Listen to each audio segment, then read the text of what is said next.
بسم اللہ الرحمن الرحیم۔ السلام علیکم، آپ دیکھ رہے ہیں الف نیوز اور میں ہوں آپ کے ساتھ ماجد علی۔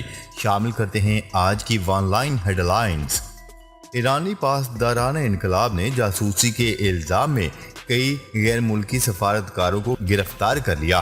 ایرانی خبرسا ایجنسی کی رپورٹ کے مطابق گرفتار ہونے والوں میں برطانیہ کے معاون سفیر سمیت دیگر غیر ملکی سفارتکار شامل ہیں۔ سفارتکاروں کی نگرانی پاسداران انقلاب کی انٹیلیجنس نے اس وقت کی جب وہ ایران کے مختلف ممنوعہ علاقے سے مٹی کے نمونے حاصل کر رہے تھے۔ واضح ہے کہ سفارتکاروں کی جانب سے مٹی کے نمونے حاصل کرنے والے علاقوں میں ایران کی ایروسپیس فورس کے میزائل مشقوں والا ممنوعہ علاقہ بھی شامل ہے، جس پر پاسداران انقلاب نے کارروائی کی۔ روس نے امریکہ کا جدید ترین راکٹ سسٹم تباہ کر دیا۔ روسی افواج کی یوکرین کے شہر ڈونیٹسک پر بمباری کا سلسلہ جاری ہے، جس کے نتیجے میں متعدد افراد ہلاک ہو گئے، جبکہ روس کا دعویٰ ہے کہ ہم نے امریکہ کا یوکرین میں جدید راکٹ سسٹم تباہ کر دیا ہے۔ عالمی خبرسا ادارے کی رپورٹ کے مطابق روس کی یوکرینی شہر ڈونیٹسک پر بمباری کے نتیجے میں 8 افراد ہلاک اور 25 زخمی ہو گئے۔ یوکرینی حکام نے کہا ہے کہ روسی افواج شہری اور دیہی دونوں علاقوں کو نشانہ بنا رہی ہے۔ حکام کا کہنا ہے کہ روسی افواج منظم حکمت عملی کے تحت عمارتوں کو ملبے کا ڈھیر بنا رہی ہے۔ ڈونیٹسک کے گورنر کے مطابق شہر میں 3,50,000 شہری پھنسے ہوئے ہیں۔ انہوں نے بتایا ہے کہ تباہ کن بمباری کے نتیجے میں ہر شے جھلس چکی ہے۔ دوسری جانب روسی وزارت دفاع کا دعویٰ ہے کہ روس نے مشرقی یوکرین میں امریکہ کے آرٹلری راکٹ سسٹم کو تباہ کر دیا ہے۔ مسلمانوں کو تل ابیب سے براہ راست سعودی عرب سفر کرنے کی اجازت دی جائے۔ اسرائیل کے وزیر برائے علاقائی تعاون نے سعودی حکومت سے درخواست کی ہے کہ اسرائیلی مسلمانوں کو حج اور عمرے کی ادائیگی کے لیے تل ابیب سے براہ راست سعودی عرب پروازوں کی اجازت دی جائے۔ اسرائیلی حکام نے اپنی ایئر لائنز کے لیے سعودی فضائی حدود سے گزر کر ایشیائی ممالک میں داخلے کی اجازت کے لیے بھی کہہ دیا۔ سعودی عرب اسرائیل کو تسلیم نہیں کرتا اور دونوں ممالک میں سفارتی تعلقات نہیں ہیں۔ اسرائیلی وزیر نے غیر ملکی میڈیا سے بات چیت کرتے ہوئے کہا ہے کہ میں وہ دن دیکھنا چاہتا ہوں جب میں اپنی مذہبی عبادت کے لیے بین گوریون ایئرپورٹ سے جدہ جا سکوں۔ واضح رہے کہ اسرائیل کی آبادی کا 18% مسلم شہریوں پر مشتمل ہے۔ برطانوی وزیراعظم بورس جانسن نے استعفیٰ دے دیا۔ برطانوی وزیراعظم بورس جانسن نے پارٹی عہدے سے مستعفی ہونے کا اعلان کرتے ہوئے کہا ہے کہ نیا وزیر اعظم اور پارٹی سربراہ آنے تک ذمہ داریاں نبھاؤں گا۔ برطانوی وزیراعظم بورس جانسن نے 10 ڈاؤن اسٹریٹ کے باہر پریس کانفرنس کرتے ہوئے پارٹی عہدے سے مستعفی ہونے کا اعلان کیا۔ انہوں نے کہا ہے کہ پارٹی کا نیا لیڈر آنے تک ذمہ داری نبھاؤں گا اور نئے لیڈر کو میری مکمل سپورٹ حاصل ہوگی۔ اس سے قبل برطانوی وزیر اعظم نے مستعفی ہونے سے انکار کر دیا تھا۔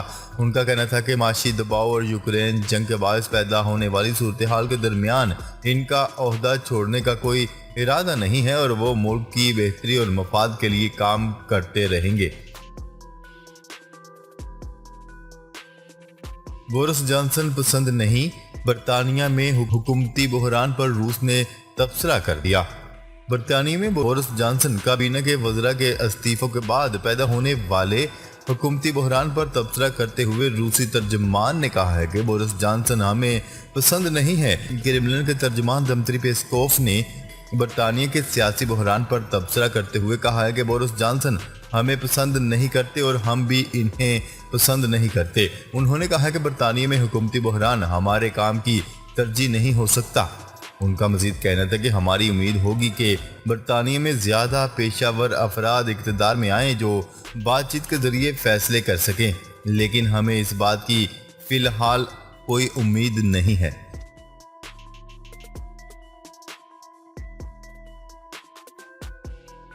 محکمہ موسمیات نے عید کے دوران بھی بارشوں کی پیشگوئی کر دی۔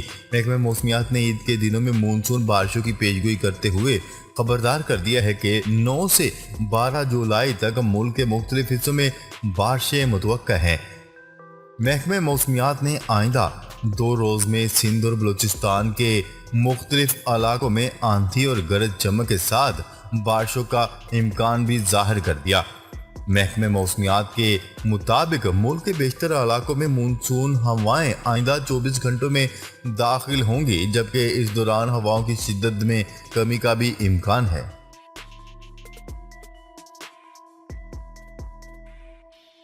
عالمی مارکیٹ میں تیل اور گیس کی قیمتوں میں ایک بار پھر اضافہ ہو گیا۔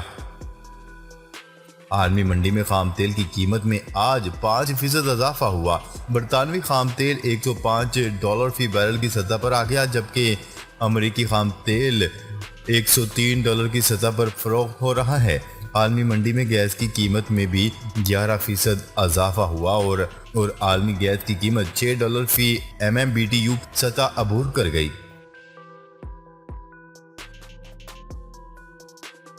شمسی توانائی سے بجلی سستی اور مہنگائی کا بوجھ کم ہوگا۔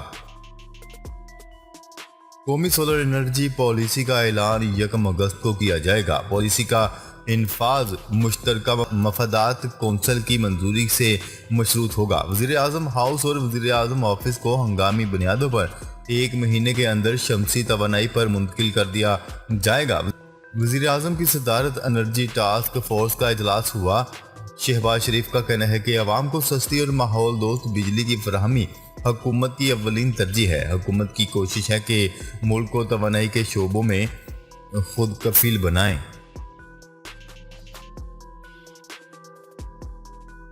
امریکہ کی جانب سے اتحادی کا درجہ ختم کرنے پر پریشانی نہیں، ترجمان طالبان حکومت کے ترجمان ذبیح اللہ مجاہد کا کہنا ہے کہ امریکہ سے 10 سالہ پرانا معاہدہ ختم ہونے پر کوئی پریشانی نہیں۔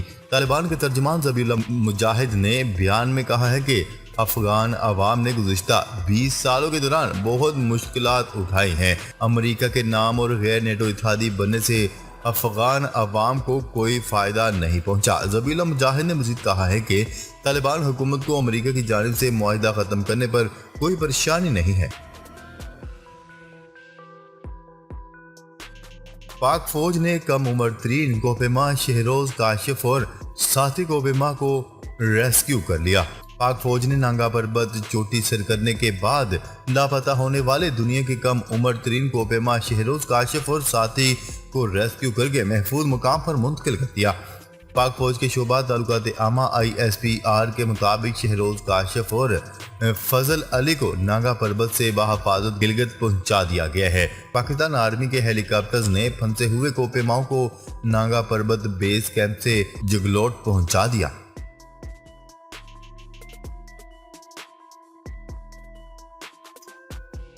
ایک ماہ کے لیے بجلی $7.90 فی یونٹ مہنگی کرنے کی منظوری۔ نیپرا نے مئی کے ماہانہ فیول ایڈجسٹمنٹ پر فیصلہ جاری کر دیا۔ CPPA نے $7.96 فی یونٹ اضافے کی درخواست کی تھی۔ نیپرا نے 27 جون کو FCA پر سماعت کی تھی۔ نیپرا نوٹیفیکیشن کے مطابق اضافے کا اطلاق جولائی کے ماہ کے بلوں پر ہوگا۔ اطلاق ڈسکوز کے تمام صارفین ماسوائے لائف لائن صارفین پر ہوگا۔ فیول پرائس ایڈجسٹمنٹ کا اطلاق کے الیکٹرک صارفین پر نہیں ہوگا۔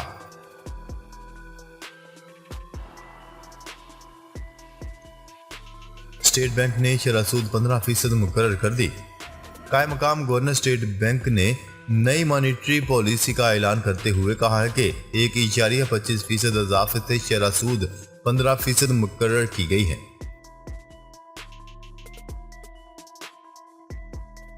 موسمیاتی تبدیلی، اٹلی میں بدترین خشک سالی۔ اٹلی میں خشک سالی نے پچھلے تمام ریکارڈ توڑ دیے اور پانی کا سنگین بحران پیدا ہو گیا۔ غیر ملکی خبرساز ایجنسی کی رپورٹ کے مطابق یورپی ملک اٹلی میں دنیا بھر میں ہونے والی موسمیاتی تبدیلی کی زد میں ہے، جہاں اس وقت ہونے والی خشک سالی نے گزشتہ سالوں کے تمام ریکارڈ توڑ دیے ہیں۔ ایشیا کرکٹ کا پاکستان بھارت ہائی وولٹیج ٹاکرا آئندہ ماہ ہوگا۔ بھارتی میڈیا ایجنسیوں کے مطابق سری لنکا میں ہونے والے ایشیا کپ میں اگلے ماہ دیرینہ حریف پاکستان اور بھارت ایک دوسرے کے مد مقابل ہوں گے۔ غیر ملکی میڈیا کی رپورٹس کے مطابق ایشیا کپ شیڈول کے مطابق سری لنکا میں ہوگا اور ایونٹ 27 اگست سے 11 ستمبر تک کھیلا جائے گا۔ ایشیا کپ کا کوالیفائنگ راؤنڈ 21 اگست سے شروع ہوگا، جبکہ روایتی حریف پاکستان اور بھارت کا میچ 28 اگست کو ہوگا۔ ناظرین، اب تک کے لیے اتنا ہی۔ مزید خبریں لے کر بہت جلد آپ کی خدمت میں حاضر ہوں گے۔ تب تک کے لیے اپنا خیال رکھیے گا۔ اللہ نگہبان۔